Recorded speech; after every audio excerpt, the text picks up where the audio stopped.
Hello and welcome back to the channel. Today I'm participating in a 3-check chess tournament where you can win a game by checkmating or putting your opponent in check 3 times. Time control is 1-0 and there are 9 rounds. Let's get started with round number 1. Alright, round number 1 we get the white pieces. The biggest thing here is to not fall for any silly checks, so we're dodging bishop to b4 on that move. And I guess the second biggest thing is time. Because at the end of the day, you can play a super solid game. If you run out of time, then it's game over anyways. And we only get a minute per each side. Let's finish up development here. And I don't see any ways to set up any easy checks. I guess our opponent's going for that check, so we'll just shuffle the king out of the way. Maybe boot the knight with f4 seems reasonable. Bishop to e4, there's ideas of this battery. Nice, the knight comes back. Let's take here with the idea of queen b3 as check number 1. I won't sack the queen for check number 2, because I'd be willing to bet that it's not worth it. But I will keep my eyes peeled for sneaky ideas like this for check number 3. Opponent might be looking to sack, but we get bishop to f6 instead. Let's play king to g1, pre-move the recapture. Opponent and I have the same amount of time on the clock.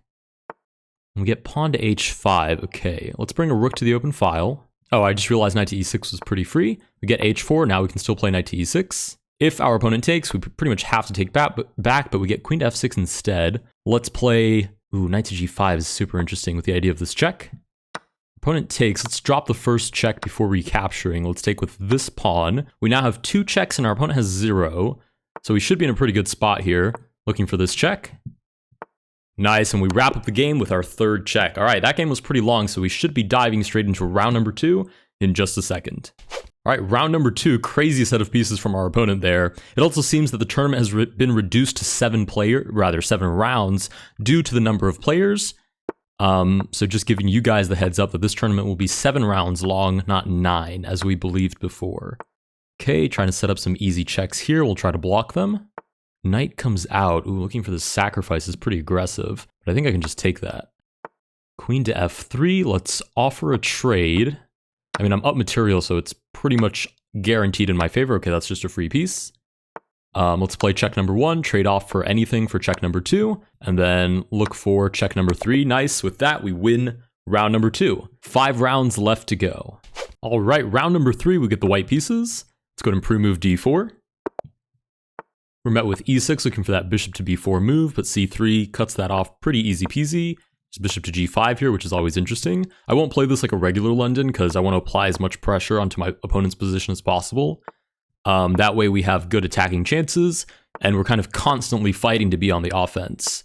Okay, h6 tries to boot us back. Let's see if we get g5 to follow. No, we get bishop d6. Okay, queen e2 with the idea of e4.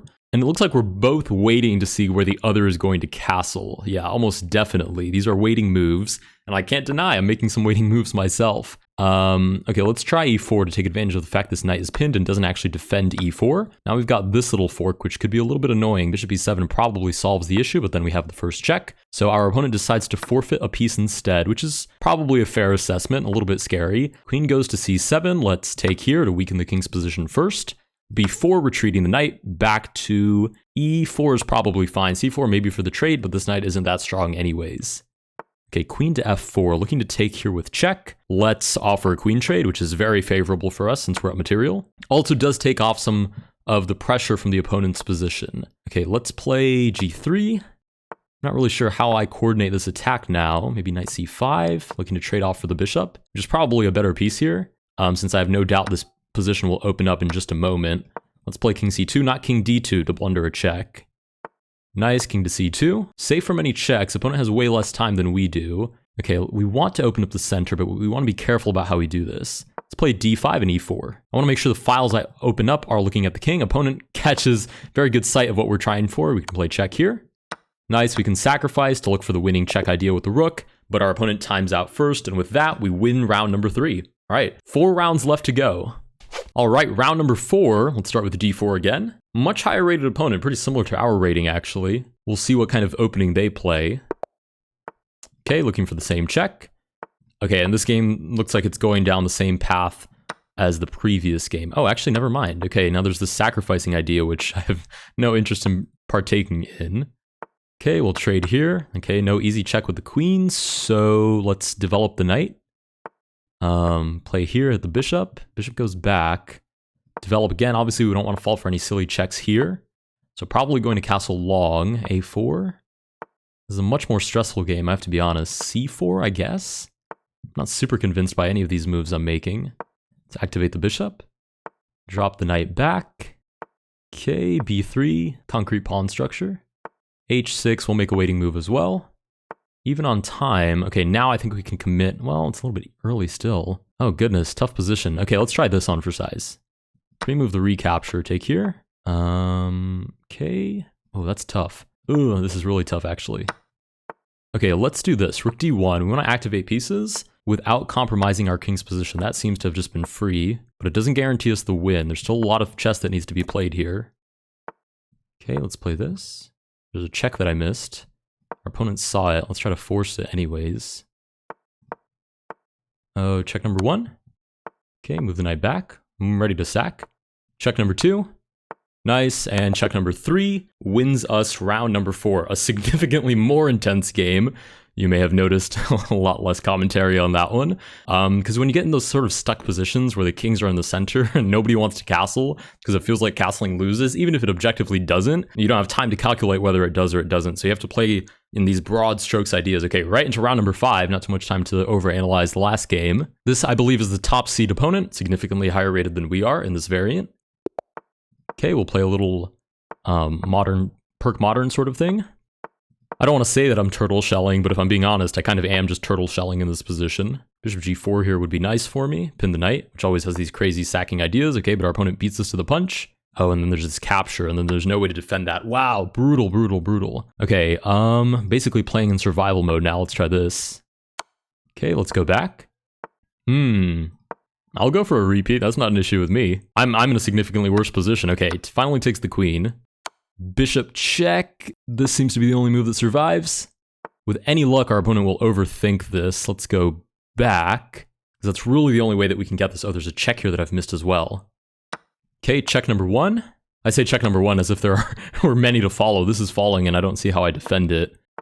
Okay, queen to f3. This is probably forced losing in any second here. Actually, this is already forced losing, I believe. Let's try this, I guess. Yeah, and then everything my opponent plays here is basically winning, so checkmate to lose game number 5. Very well played by our opponent. Just beat us to the punch with this idea of knight to g5, sacking on f7, and a little bit too slow to get bishop g4 on the board. All right, moving on to round number 6. All right, round number 6, we do get the white pieces. Let's go ahead and pre-move d4. Second to last round now, so there's not a lot of room for error at this point. Okay, we get d5. This could be a relatively normal game, which I appreciate. Play this, take back. Sure. So far, normal-ish development. Okay, looking for a check. I mean, I'm okay with my opponent sacrificing one piece for one check. I feel like that's not devastating. Not to mention there's this check on the board as well. Nice, check number 1. In fact, I'll sack my own piece for check number 2 if my opponent allows. If not, they'll move the king out of the way, right? Which is totally fine as well. Okay, let's not overthink this either. Let's castle long. Bring pieces into the attack on the king's side. We can probably sacrifice just about anything here to try to get mate, or rather try to get 3 checks. Okay, let's sacrifice a rook for our second check, hopefully. And then rook to g8 here is really the threat. I'm not sure that this is actually defensible. I love this variant for this reason. It's just check, and I don't think there's any way to stop a third check. Yeah, and we win game number 6. We're now 5 for 6. The most explosive, arguably, ironically, a more explosive variant than Atomic Chess. I don't know, maybe that's a hot take, but you guys let me know down in the comments. Is this a more explosive variant than Atomic Chess? It feels like this is more like real chess, but like with that explosion factor. All right, moving on to round number 7, last round to gain points. All right, round number 7, we are given the black pieces, which is not ideal. We already know how I play with these, so I'll try to play a little bit more aggressively this time and see how that goes. Because it does end up feeling like I'm just playing down a tempo. Okay, the queen comes out really early, probably too much so. Let's hit the queen right away. We do want to try to punish our opponent for those moves. Okay, that seems to just be like a free queen. Okay, we go back, sure.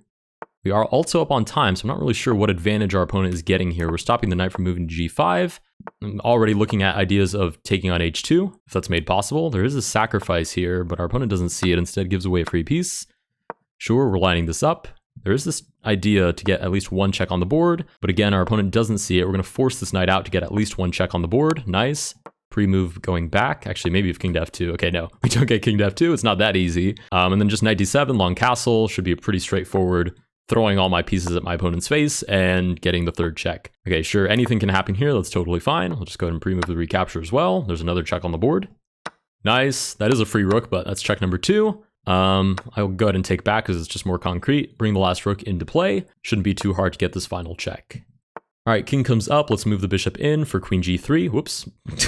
Terrible. There's always a terrible arrow. But with that, we do finish up the last round. We have scored 6 out of 7 points. We'll see what that actually nets us on the standings. Our opponent that we lost to is the only other player with 5 out of 6 at the moment, still playing their game. The only other person that we've lost to has 5 out of 6 right now, not having finished their game. Oh, and it seems they have indeed won their last game. Let's see where that puts us on the standings. All right, with that, we do end up in second place as we did last time. I would argue this tournament went significantly better. We scored 6 out of 7. Last time we scored 7 out of 9. And by 2 points on tiebreaker, we do end up in second place. I don't know about you guys, but I had a lot of fun playing that tournament. If you guys did enjoy watching me play this tournament, let me know down below. I'm more than happy to play more of these. I personally have a lot of fun, and I love trying to get that first place finish. If you guys did enjoy this video, please consider liking and subscribing, and I will see you guys in the next one.